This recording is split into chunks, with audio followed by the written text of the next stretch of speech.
कि मोदी एक global leader हो चुके हैं और हम मोदी के अंडर ही काम करेंगे जी। कोई दुराव, कोई समस्या आने वाले समय में भी नहीं होने वाली है। हम एकजुट होकर एनडीए में रहेंगे। Narendra Modi ji is standing very tall compared to all global leaders. He is no more Indian leader. He is the global leader. विपक्ष को तो मैसेज है ही बिल्कुल कि कांग्रेस और बाकी लोगों को मैसेज है कि भैया 29 तक तो नो एंट्री। बिल्कुल। ये वन नेशन वन इलेक्शन जब होगा तो साउथ के कई बड़े धड़ों को आप टूट कर बिखरते देखेंगे। कैसे केसीआर बिखर गए। महाराष्ट्र में जब खेल होगा तो होगा, जब आएंगे तब आएंगे। तब तक नीतीश कुमार के रडार पर तो है ना अमित शाह और नरेंद्र मोदी। अमित शाह का दौरा कैंसिल हो गया बिहार में जी। भाजपा से नीतीश कुमार का नेक्स्ट पीढ़ी की वजह से गठबंधन टूटता है जी। तो मनीष वर्मा एक अच्छे टूल किट हो सकते हैं तेजस्वी के साथ नेगोशिएट करने के लिए, क्योंकि वो काम अब ललन सिंह और संजय झा तो नहीं कर पाएंगे जी कि मेरे बेटे को मुख्यमंत्री बना दीजिए, मैं सिंधे और अपने गुट को एक कर लेता हूं, मैं उनके विधायकों को लेके आ जाऊंगा।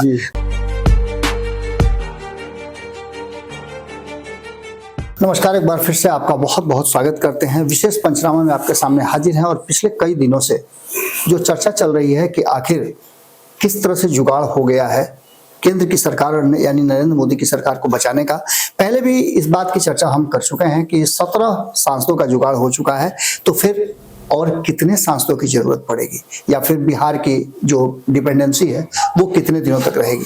इस पूरे विषय पर बात करने के लिए जो नई परिस्थितियां बदली हैं और पिछले 24 घंटे में जो इस देश की राजनीति में बदलाव हुए हैं, उन सभी विषयों पर बात करने के लिए हमारे साथ आपका डॉक्टर साहब संपादक नमन मिश्रा जी हैं। इनसे हम बात करेंगे कि नमन जी, जो लगातार चर्चा चल रही है और हम 2-3 दिन से लगातार इसी खबर पर हैं जी कि आखिर कैसे जुगाड़ होगा। 5 साल चलानी है सरकार, 17 सांसदों का जुगाड़ लगातार सरकार को टाइट कर देते हैं, कभी उधर से मांग लेते हैं, कभी उधर से मांग लेते हैं, कभी कोई कहता है कि नीतीश कुमार चले जाएंगे तो फिर क्या होगा। तो ऐसी स्थिति में जो 17 सांसदों की तो आपने बात कही कि महाराष्ट्र से उसका जुगाड़ होता नजर आ रहा है, बाकी के लोगों का क्या होगा और बाकी की चीजों का क्या होगा। देखिए, नीतीश कुमार पर अति शीघ्र अपनी डिपेंडेंसी को समाप्त करने की स्थिति में भाजपा आ चुकी है जी। कोई मेरी बात समझे ना समझे, माने ना माने, इतना जान ले कि अब नरेंद्र मोदी की केंद्र की सरकार नीतीश कुमार के डिपेंडेंसी पर बहुत लंबा चलने की स्थिति में नहीं है। बिहार का चुनाव उठापटक करा के ही मानेगा। मैं ये नहीं कह रहा हूं कि वर्तमान गठबंधन टूट जाएगा जी। मैं ये नहीं कह रहा हूं कि एनडीए के स्वरूप में कोई बदलाव आने वाला है। सीटें अगर नहीं मिलेंगी तो बाकी दलों का मुझे नहीं पता, लेकिन नीतीश कुमार की सीटों में बहुत कमी होते मुझे नजर नहीं आ रहा है। तो असंतुष्ट नीतीश नहीं होंगे। नीतीश का डर अगर कोई है तो मैं बार बार आप लोगों से कह रहा हूं, वो डर ये है कि कहीं भाजपा महाराष्ट्र वाला सिंधे वाला खेल उनके साथ न कर दे। और अगर आप, हम या कोई भी नीतीश कुमार होता तो उसको इस बात का डर लाजमी है, जरूरी है जी जी जी। केवल महाराष्ट्र के खेल से ही बात नहीं है जी। बिहार में ईडी सीबीआई का प्रकोप आप देख रहे हैं ना। बिल्कुल बिल्कुल। आज भी तेजस्वी यादव के करीबी आलोक मेहता पर जी जी जबरदस्ती कंजा चढ़ाया है। बिल्कुल बिल्कुल।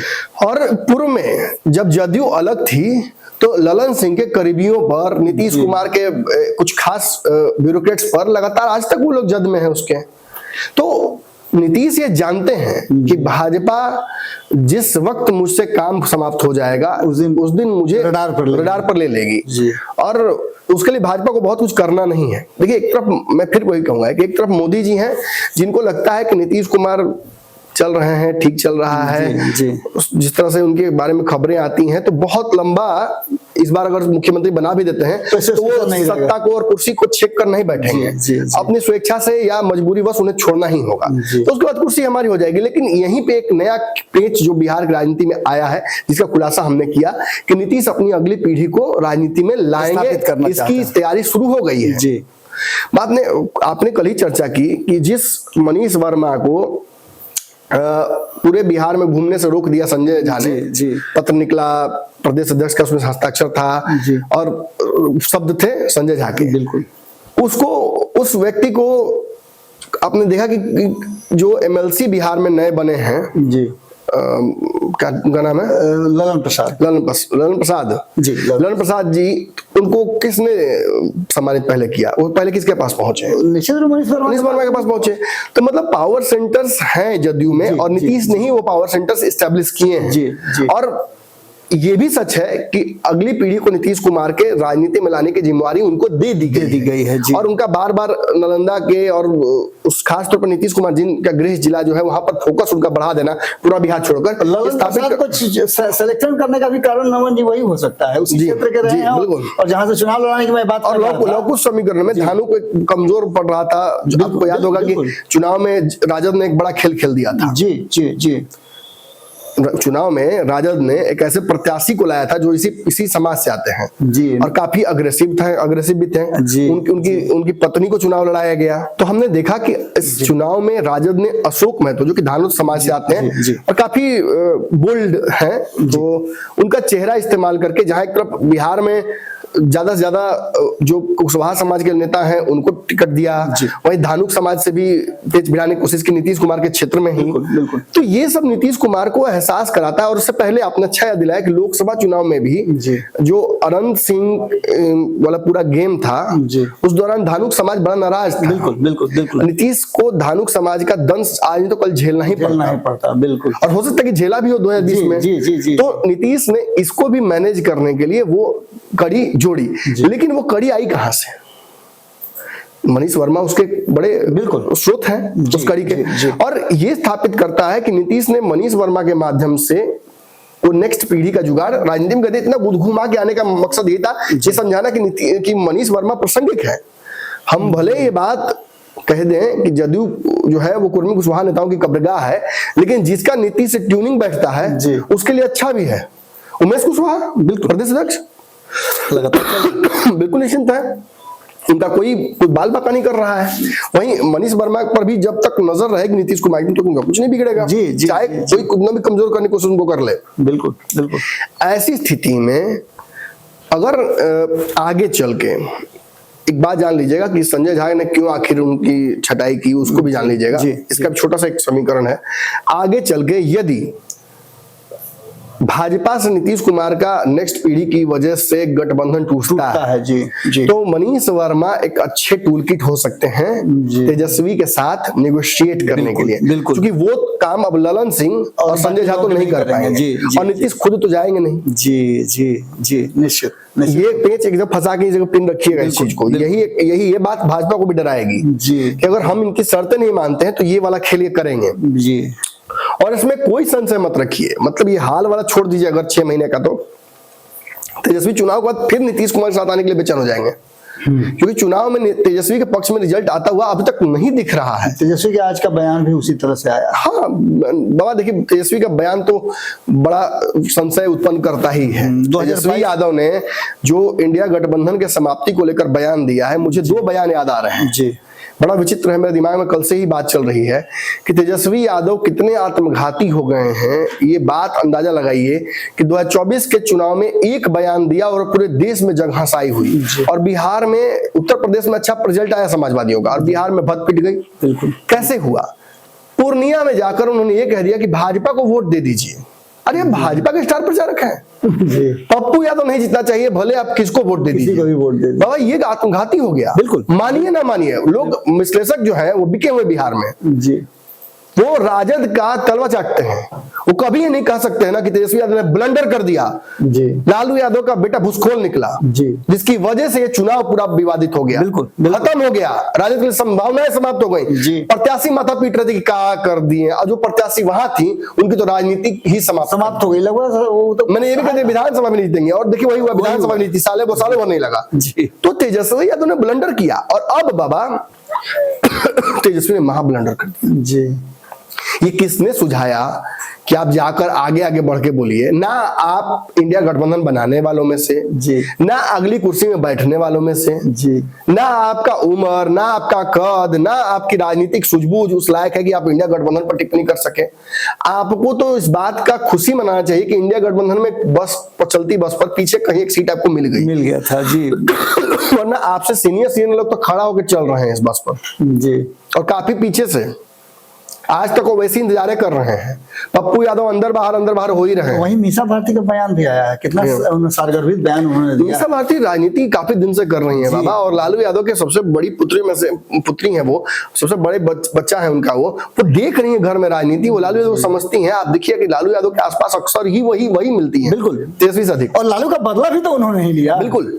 और ये रामकृपाल को हराना ये छोटी मोटी बात है। या तेजस्वी यादव का फेफड़ी सूखा होता कि विधानसभा जीतेंगे कि नहीं, वो तो खुशी मनाई कि चिराग पासवान ने उतार दिया प्रत्याशी जो लड़े थे अभी तिरहुत वाला इलेक्शन, रंजन यादव को झुकाना जिन्होंने लालू प्रसाद को हराया था। बिल्कुल, ये सारी गड़िया तो हाँ, बिल्कुल ये सब कहीं ना कहीं एस्टेब्लिश, और यही से वो काम शायद लगता है शुरू हो रहा है। भारतीय जनता पार्टी को ये समझ में आने लगा है कि बिहार उथल पुथल हो रहा है। हाँ, इसी को लेकर के कहीं ना कहीं ये समझ में आ रहा है कि तेजस्वी यादव के पास भी कोई संभावना है नहीं, और नीतीश भी घोड़ा का ढाई घर, जी ढाई घर, चाहे दाहिने चाहे बाएं।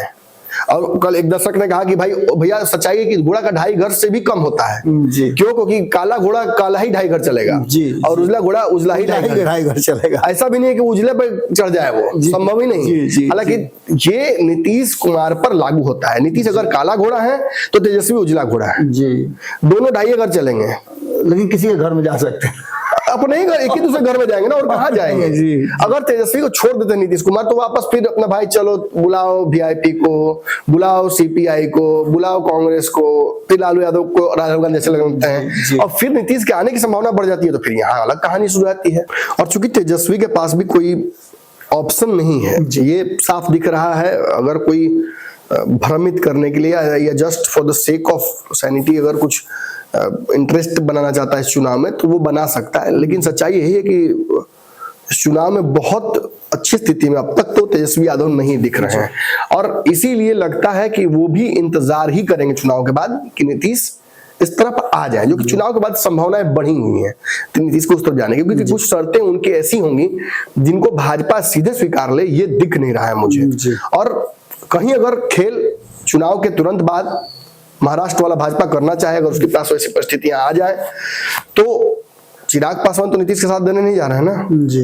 वो 5 सांसद जो जोड़कर 17 बताया जाता है बिहार से कि हम आपको हिला सकते हैं, उसमें 5 तो पहले ही माइनस हो जाएगा। रही बात 12 सांसद की, तो 12 सांसद नीतीश कुमार लेकर भाजपा को कितना डरा पाएंगे?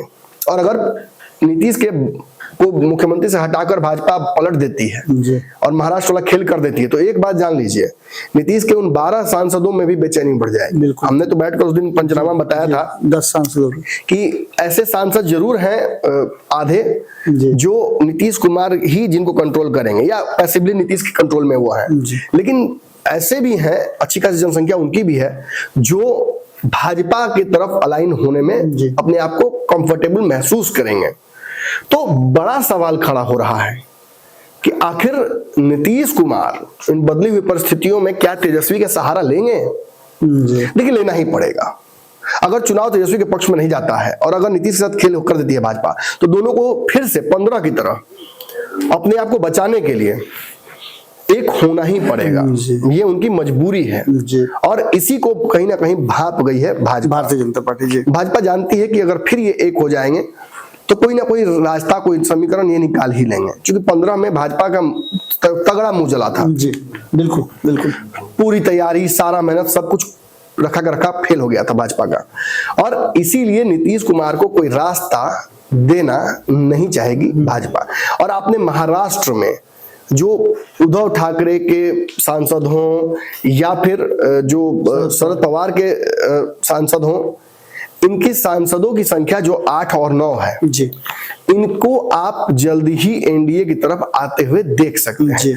जो सुप्रिया सुले हैं जो कि शरद पवार की बेटी हैं, जिनके बारे में हमने बताया भी था, उनका लगभग अब राष्ट्रीय पटल पर यह चर्चा हो गई है कंफर्म कि वो एनडीए की तरफ आ रही हैं और केंद्र में मंत्री बनाने की संभावनाएं उनकी पूरी प्रबल है।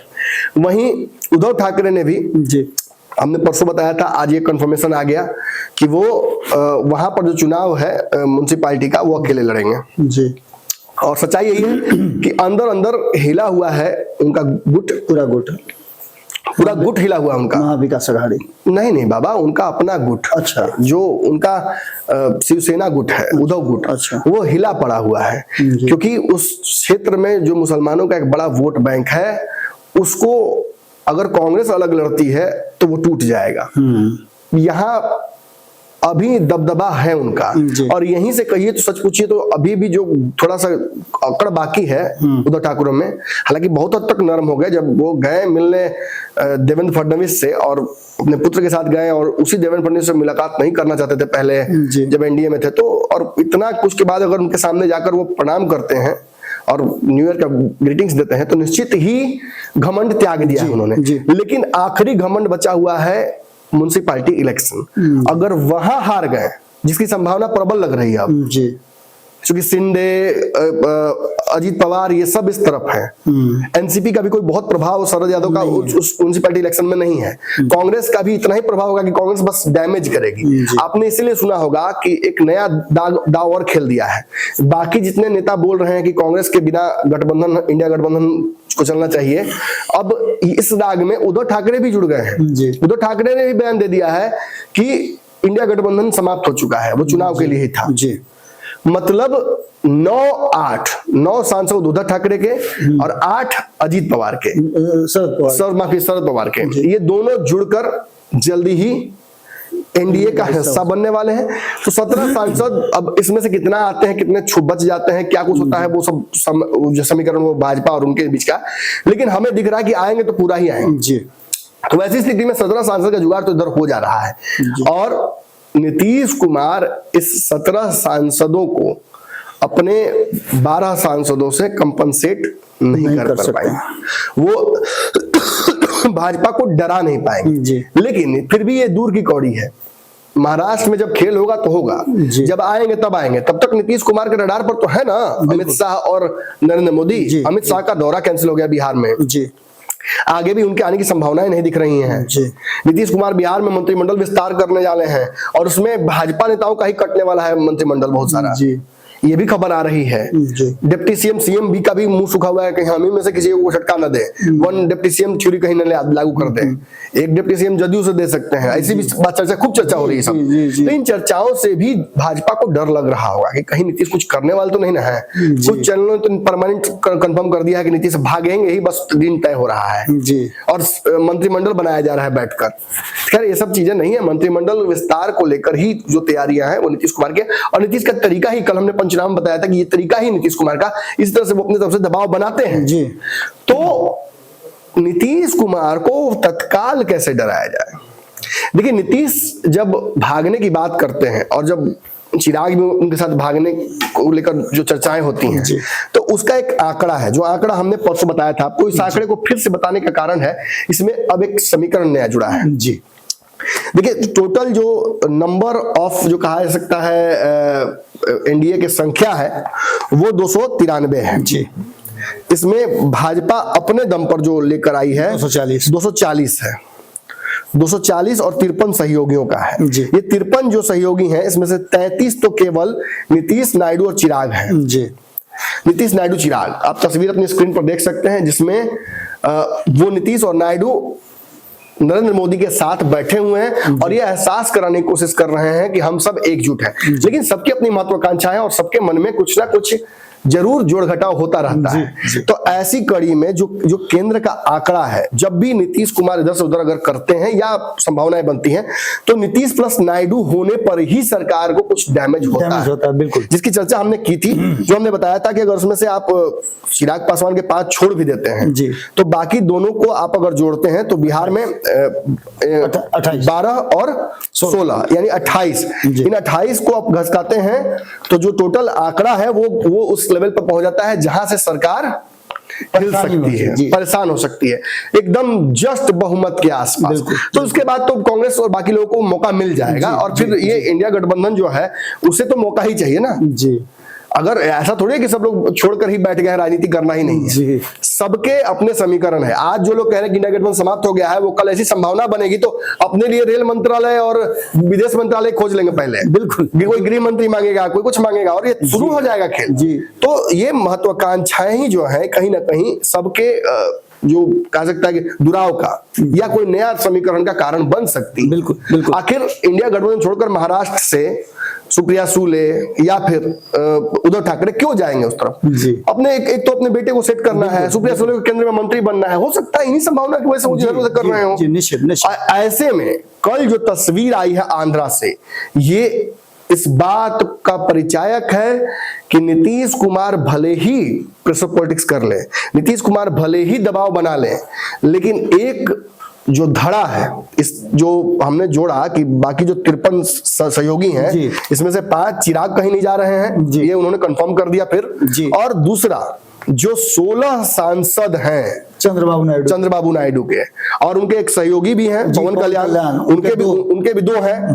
तो ये जो 16 और 2 18 सांसद हैं, ये कहीं नहीं जाने वाले हैं। अब ये मैं क्यों कह रहा हूं, देखिए एक आपको तस्वीर याद होगी बाबा, यही आंध्र प्रदेश की रैली थी। नरेंद्र मोदी ने हाथ पकड़ के चंद्रबाबू नायडू को अपनी तरफ खींचने की कोशिश की थी, खींच रहे थे, आ ही नहीं रहे थे, वो भी हिचक रहे थे। और उसको विश्लेषकों ने और जो ब्रह्मांड के ज्ञानी हैं उन्होंने ऐसे रिप्रेजेंट किया था कि मोदी इतने कमजोर हैं कि उन्हें खींच कर लोगों को ला रहे हैं अपनी तरफ। निश्चित ही मोदी की वो रणनीति थी कि लोगों को खींच कर अपनी तरफ लाना है और अपने आप को मजबूत करना है। आज कांग्रेस और बाकी दलों से इतने लोग आकर भाजपा में हैं, उन्होंने भाजपा को एक नया, कह सकते हैं, नवजीवन दे दिया। भले ही भाजपा के पुराने लोग नाराज हैं कि हमको नया आ रहा है, इसको मिल जा रहा है मंत्रिमंडल, वो आ रहा है तो उसको मिल जा रहा है, लेकिन कई लोगों को संटिंग में भी डाला है। आरसीपी सिंह इसके एग्जाम्पल है। बिल्कुल। इसके एग्जाम्पल बिहार में पशुपति पारस है। ऐसे कई नेता हैं जो कालांतर में भाजपा के लिए जरूरी थे तो खूब भाव दिया, अब जरूरत नहीं है तो पीछे फेंक दिया, कहीं संटिंग में बैठे रही है। अब वो पार्टी में भी वापस नहीं जा सकते हैं। शिंदे का हाल यही हुआ। शिंदे को डिप्टी सीएम बना दिया। कल अगर संभावना ऐसी हो जाती है कि शिंदे के और कुछ विधायक कम हो जाते हैं तो वहां से भी हटा दिया जाएगा, या अगर शर्त रख दे उद्धव कि मेरे बेटे को उप मुख्यमंत्री बना दीजिए, मैं शिंदे और अपने गुट को एक कर लेता हूं, मैं उनके विधायकों को लेके आ जाऊंगा। The movement Uddhav Thackeray comes in NDA, Shinde की जो कहा सकता है जो पूछ है वो कम हो ही जाएगी। बिल्कुल, क्योंकि सबको पता है कि बाला साहेब ठाकरे का एक बड़ा लेगेसी है। उद्धव इधर उधर करते रहते हैं, इस वजह से उनके साथ नहीं जाना चाहते हैं। हिंदूवाद की पॉलिटिक्स करेंगे तो उनके पीछे शिंदे के भी विधायक जाने की संभावना है। तो मैं जो समझाना चाह रहा हूँ वो ये है कि ऐसे में कल की जो रैली, जो हमने तस्वीर दिखाई, परसों की रैली थी, परसों हमने तस्वीर दिखाई, बिल्कुल हमने दिखाया था कि एयरपोर्ट पर कैसे नायडू मिले, पवन कल्याण दोनों मिले मोदी से, और जो भाव भंगिमा थी वो इस तरह की थी कि आप सुप्रीम लीडर हैं, आपको केंद्र में मजबूत रखना है, हमारे राज्य में आप इंटरफेयर नहीं करेंगे। और मोदी अमित शाह वाली रणनीति पे काम नहीं करते। अब नीतीश कुमार को बिहार का राजा बना दिया तो अब बहुत छेड़छाड़ नहीं करेंगे, लेकिन अमित शाह की गारंटी नहीं है। अमित शाह कोई खेल कर दे तो उसकी कोई गारंटी नहीं है, और वो खेल वो करते रहते हैं। और जो महाराष्ट्र में 17 सांसदों की बात हो रही है, या अब जो मैं बताने जा रहा हूं कि जो 16+2 जो आंध्र प्रदेश के 18 सांसद हैं, देखिए पवन कल्याण भी चिराग की तरह मोदी को छोड़ने वाले नहीं है। बिल्कुल, इमीडिएट छोड़ने से कोई फायदा भी नहीं है, और इतनी संख्या भी नहीं है कि वो बहुत प्रभाव कर सके। 16 नायडू का नीतीश के साथ जोड़कर दिखाया जाता है। बड़े बड़े विश्लेषक राष्ट्रीय स्तर पर ये कहते हैं कि नीतीश और नायडू चले गए ना तो खेल हो जाएगा। तो नायडू ने ये कह दिया कि हम कहीं नहीं जाने वाले हैं। देखिए नीतीश कुमार कहते हैं तो बहुत भरोसा नहीं होता, ये हमारी कमी नहीं है, नीतीश जी की कमी है। उन्होंने थोड़ा विश्वास कम कर दिया। लेकिन नायडू जब अगर कह देते हैं, और जिस भाव भंगिमा में कहा है उन्होंने, निश्चित ही ये इस बात का इशारा है कि नरेंद्र मोदी को 2047 का, जो मैं कल बोल रहा था दर्शकों, जो टारगेट उन्होंने रखा है कि एक वैश्विक स्तर पर हमें भारत को एक विकसित राष्ट्र बनाना है, इस कड़ी में काम करने की जो तैयारी उन्होंने शुरू की है। प्लस आंध्रा में भाजपा इंटरफेयर नहीं करेगी, स्टेट में आगे भी इस गठबंधन का सम्मान करेगी, ये उन्होंने स्पष्ट कर दिया। देखिए साउथ के राज्यों में भाजपा बहुत महत्वाकांक्षी नहीं हो सकती है। बहुत मुश्किल से तेलंगाना में जो चुनाव होंगे उसमें शायद कुछ अच्छा प्रदर्शन कर जाए, एक और कर्नाटका वगैरह में थोड़ा बहुत प्रदर्शन बेहतर कर जाए, लेकिन बाकी राज्यों को अगर देखेगी भाजपा तो उसे समझ में आ जाएगा, जो कि समझ भी गई है कि बहुत हाथ पांव मारने से कोई फायदा नहीं, क्षेत्रीय दलों को ही डर लगेगा और भागेंगे तो फिर समस्या होगी। 29 का चुनाव क्षेत्रीय दलों के लिए बड़ा खतरनाक चुनाव होने वाला है। वन नेशन वन इलेक्शन जब होगा तो साउथ के कई बड़े धड़ों को आप टूट कर बिखरते देखेंगे, कैसे केसीआर बिखर गए। कांग्रेस ने 2029 से पहले ही वहां काम खेला कर दिया। रही बची खुची कसर आंध्रा में पूरी हो गई। जगन मोहन रेड्डी कहाँ है? जी, इतना तगड़ा गेम खेला था और जगन मोहन रेड्डी की जो स्थिति आज हो गई है ये स्थापित करने के लिए काफी है कि क्षेत्रीय दलों जो खासतौर पर जो गठबंधन में रहेंगे उनके लिए तो बेहतर होगा। अदरवाइज जो इंडिपेंडेंट रहना चाहेंगे 29 के चुनाव तक उनकी आइडेंटिटी बचना मुश्किल थोड़ी हो जाएगी। नीतीश भी इसी को फास्ट साइटेडनेस के चलते आज एनडीए में वापस आए हैं, एक राष्ट्रीय गठबंधन का हिस्सा बने। उन्होंने भी इंडिया गठबंधन बनाने की कोशिश की कि हम एक बेहतर विकल्प तैयार करें, लेकिन नहीं हुआ। नीतीश हटे और सारा कुछ क्रम्बल हो गया। और आज तो सभी लोग कह रहे हैं कि भाई इंडिया गठबंधन, तो तेजस्वी ने भी कह दिया, तो रहा ही नहीं, जिसका मुंह भी नहीं कहने का वो भी कह रहा है कि इंडिया गठबंधन नहीं है। तो कहीं ना कहीं देखिए ये है, एक वीडियो में दिखा देना चाहूंगा जरूर दर्शकों को कि ये वीडियो आप देख लीजिए। Narendra Modi ji is standing very tall compare to all global leaders. He is no more Indian leader. He is the global leader. Under his leadership, he promoted India. Sir, I have seen so many politics.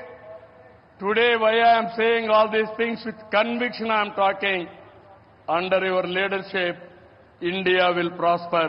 That's where we are all proud of you, sir. It is going to happen.